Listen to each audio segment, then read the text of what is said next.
Hey, good morning, guys. Mike Wallace coming to you again from the York Baptist Association on a beautiful, beautiful Thursday morning here in Rock Hill, South Carolina. Now, I'm coming to you again, continuing this series that I've been doing called the Mission First Church.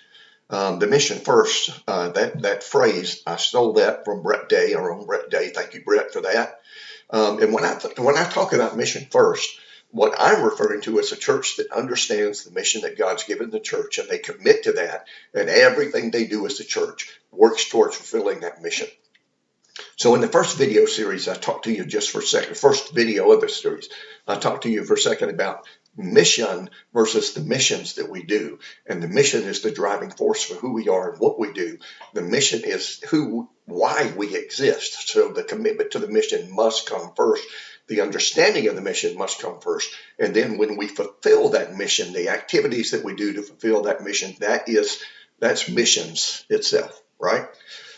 So then we looked at what I call the missional spectrum, mission timeline, right, if you would or so to speak. But at first, we talked about myopic all the way down to missional, 0 to 1 on the scale to 9 to 10 on the scale, right?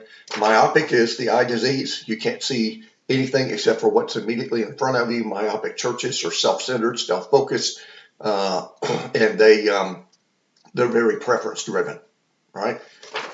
Mission-minded church is that's a little step further, right? That's a church that understands there's a mission. They understand that their church was created for the mission, but the mission is very much outsourced at this point, right?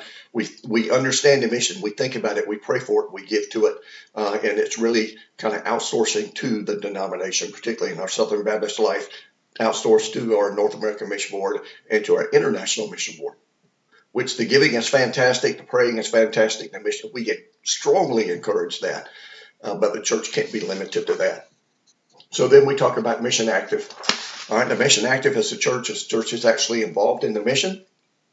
They are engaging their people, whether it's in local partnerships with ministries in the community, it's putting bags together for homeless people, it's participating in a local mission, or a local or regional mission trip once a year. Now, this is very project driven, all right? And we go and we do a project here and we do a project there, and it's fantastic. For years and years in my life as a minister, I led churches on project missions, and I had never experienced anything different, right? But let's go a step further, all right? Just a little further down that line is the mission partner church, right? So that's a church that is investing in a particular area, in a people group, on and on and on for a while, right? They have engaged in a partnership. They've taken extensive responsibility for seeing the gospel come to those men, women, boys, and girls. That's what we talked about last time. So today, we're talking about missional. Now, I know that missional is a made-up term. Some people like it, some don't. It's been pretty popular in our evangelical circles now for about 20, 25 years. But when I think about missional, I think about individuals in the church personalizing the mission. So it's personalized, right? They see themselves as missionaries, and they in the sovereignty of God, praying for God's will in their life, they believe that they live what they live on purpose. They work where they work on purpose. They go to school where they go on purpose. They sit at school where they sit on purpose. So they're looking for the divine providence and the sovereignty of God in the day-to-day activity of their life. They're looking at people around them through the lenses of a missionary, and they live their life as missionaries. This is the ultimate, right?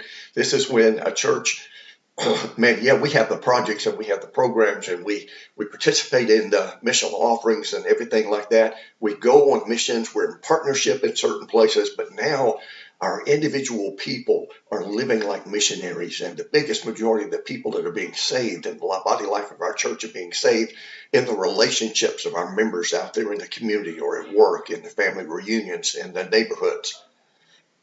That's the ultimate goal. And so we're here to help you as a church identify yourself on the scale, myopic to missional. How can we help you advance that scale? How can we help you train and reshape the thinking of your individual church members, and how can we help you reshape and change the culture of your church towards missions? Just let us know how we can help. Also, that only happens in the corporate body life of the church when it begins to happen individually, right? So this is a tool also for individuals to identify themselves on the scale. And Father, how can you advance me as an individual member of your church? How can you advance me down that scale? Please shape me and mold me and make me so that I am living missional. I'm living on mission with you. It's a 24/7 thing. It's a lifestyle thing. It's a mindset thing. It's a culture thing for me, right? That's the goal. You know, here at the York Baptist Association, we love you. And we are here for and because of churches. And so we're here to do anything for you that we can possibly do. Let us know, right? Put us to work. We thank God for the privilege of serving the churches of the York Baptist Association. So God bless you. Have a great day. Look forward to seeing you soon.